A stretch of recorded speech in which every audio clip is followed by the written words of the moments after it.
findings from scientists in different parts of the world.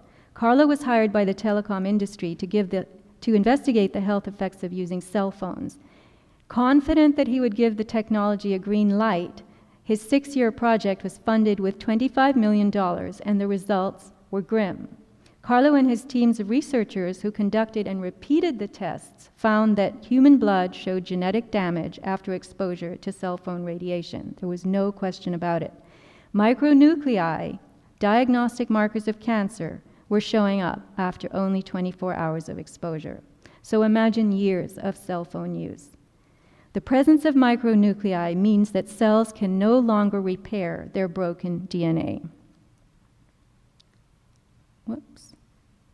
Cells reproduce by subdividing, making new copies of themselves. If their genetic information is altered in the injury process, if the DNA strands are broken and repaired with errors, new information is built into the cell.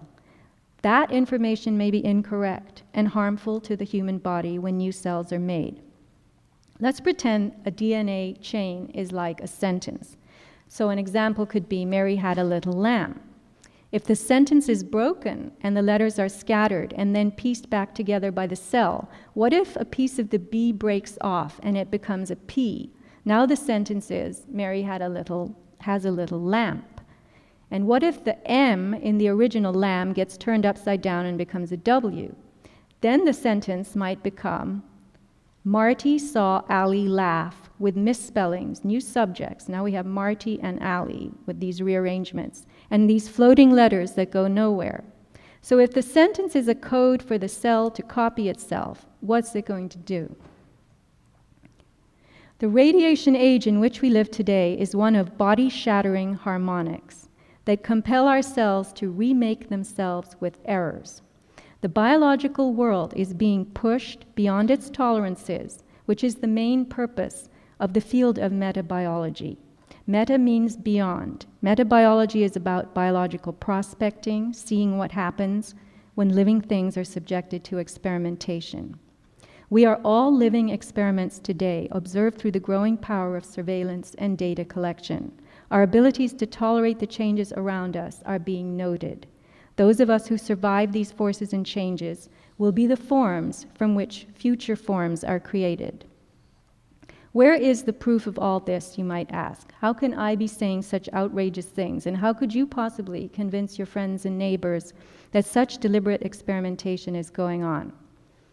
My last talk at ConspiracyCon in 2011 addressed the subject of synthetic biology, a vast field of cutting-edge study that combines biology, physics, chemistry, genetics, robotics, nanotech, and artificial intelligence. From the title of the talk, which you can see on YouTube, From Chemtrails to Pseudo-Life, the Dark Agenda of Synthetic Biology, I explained that life forms are being inlaid with artificial materials that are the building blocks of life and are setting up shop inside us, combining and integrating with our own biology. Metabiology, using nanotechnology, well, these are the, sorry, I skipped a slide, are the artificial forms that some of us have been found with who have this condition that I go into at length in my last talk, and I will be going into at length in this talk, Morgellons syndrome.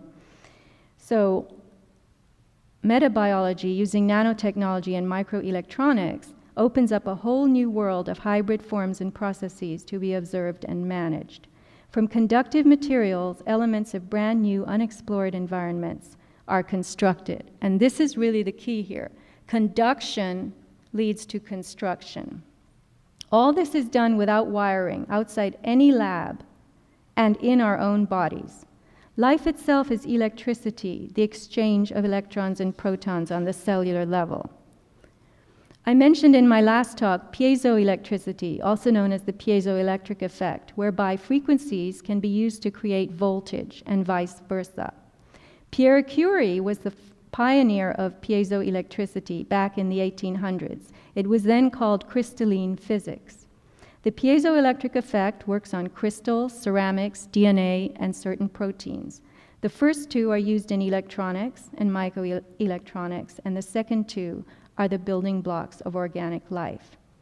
Piezoelectricity is a kind of wireless electricity, voltage resulting from applied vibrational force or frequency, also described as pressure or mechanical stress. Piezoelectricity is exhibited in a range of natural and synthetic materials. Some of these materials are polymers, whose long-chain molecules attract and repel each other in response to electrical fields. Morgellons type manifestations include polymer fibers, as well as many kinds of crystalline structures, along with altered forms of DNA. All this suggests the presence of microelectronics and an orchestration of piezo effects within and upon tissue and cell substrates. Piezo devices are widely used in the telecom industry, information technology, and the medical field. Piezoelectric devices access a universe of possibilities. They can draw power from our own movement, our heartbeat, blood flow, to fuel themselves. The day may come that your conversation on your cell phone powers it with no need for a battery. This is the future that Pierre Curie opened back in his laboratory in 1880, a future in which life and living processes power technologies, the opposite of technology giving power to us. At SAIT, which is Samsung Advanced Institute of Technology, researchers have used nanowires to convert 100 decibels of sound into 50 millivolts of AC output. This is piezoelectricity made with your conversation. Nanowires and nanogenerators can convert your voice into electricity that powers your phone. Granted, the researchers tell us that 100 decibels is louder than the normally conversing human voice, which is 60 to 70 decibels. But have you noticed how loud cell phones are, how people yell into them, and how the voice at the other end is so loud too? To me, that's not a normal conversational voice. So we are already used to raising our decibels when talking into our portable phones. The singularity is a term referring to the marriage of man with machine. Technology will improve us, make us faster, smarter, and better. The surface ethical debate is, can we trust our computers to keep our best interests in mind? You can't say at heart, because they have no heart. Or will they sell us out, turn us into their robots, their slaves? Now, this is the surface debate. The real debate or question is, who out there is interested in getting technology so far ahead of us that believing we are being made better, most of us will be compromised in deeply unethical ways? Pierre Curie himself said in his 1903 Nobel speech, "It is possible to conceive that in criminal hands radium might prove very dangerous, and the question therefore arises whether it be to the advantage of humanity to know the secrets of nature. Powerful explosives have made it possible for men to achieve admirable things, but they are also a terrible means of destruction in the hands of those great criminals who draw nations into war." Radium was only the beginning. The scientific inquiry that followed was all about developing radiation as a silent weapon of destruction during war and in times of peace. It was known as radiological injury. Slow and progressive, populations could be compromised without their knowledge. The pairing of vaccines with radiation, as in the famous Salk and Sabin antidotes for polio, was the first major assault on American immunity, destroying the ability of generations of Americans to form healthy neurological and immune systems, leading to new diseases resulting from the destruction of myelin, the protective nerve sheath, and what we now call autoimmune disorders, in which the body attacks itself. Vaccine lots were shipped to areas where nuclear tests were being done. The radioactive fallout raining down on children playing would remain in their genes forever. The vaccines they were given in the years that followed would be that much more potent in creating a new internal matrix that set the stage for profound changes to human biochemistry and resilience. With a young family of his own, President Kennedy was personally not in favor of nuclear testing, but advised by the Atomic Energy Commission that the fallout was no worse than an X-ray at the dentist's office. He agreed to have the tests continue. The Cold War arms race against the Soviets and their hydrogen bombs was imperative to world safety. So here was another 1950s imperative. 1955, a year of anxiety and triumphs. A major medical hurdle was crossed with the discovery by Dr. Jonas Salk of the anti-polio vaccine, which was to spread a mantle of protection over millions of American children. And the scientist entered the ranks of the medical immortals. Leading drug firms shifted into high gear to meet a national demand, which spread to every crossroads despite early controversy. Each hastily set up center became a mecca for anxious parents shepherding little Johnny and little Jill to their inoculations. They're protected, and it didn't hurt a bit.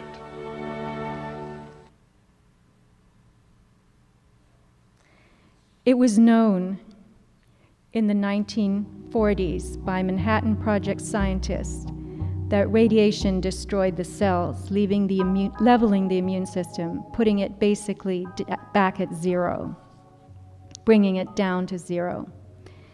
With immune systems that were not strong enough to protect them, children growing up in the 1950s and 60s could not defend themselves against the neurotoxins in vaccines, and vaccinated they were a lot, for this was the way of modern medicine.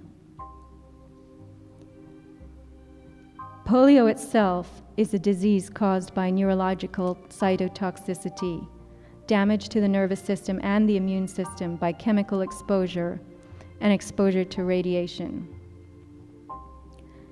So-called modern diseases like ALS and multiple sclerosis leave their victims in a wheelchair, unable finally to breathe, just as polio did.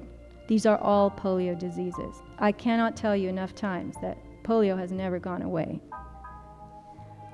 The polio vaccine did not prevent polio. It was a way to introduce the world's population to, and I put this in quotes, a successful medical protocol that actually created more neurological impairment, all of which was renamed, recategorized, and which generated new research programs, and the shift from pathogenic bacterial disease to chemical disease. Polio is not a virus that lurks in ponds and swimming pools waiting to make you sick. It is all over America in the form of exposure to chemicals and radiation. Polio lives on vibrantly today. So this is Jonas Salk. The Salk Institute is an extension of the Manhattan Project. And all these experiments were done on children with this so-called vaccine, only really to level their immune systems. This is President Eisenhower's grandson, or recipient of one of the first polio shots, along with hundreds of thousands of children all over America.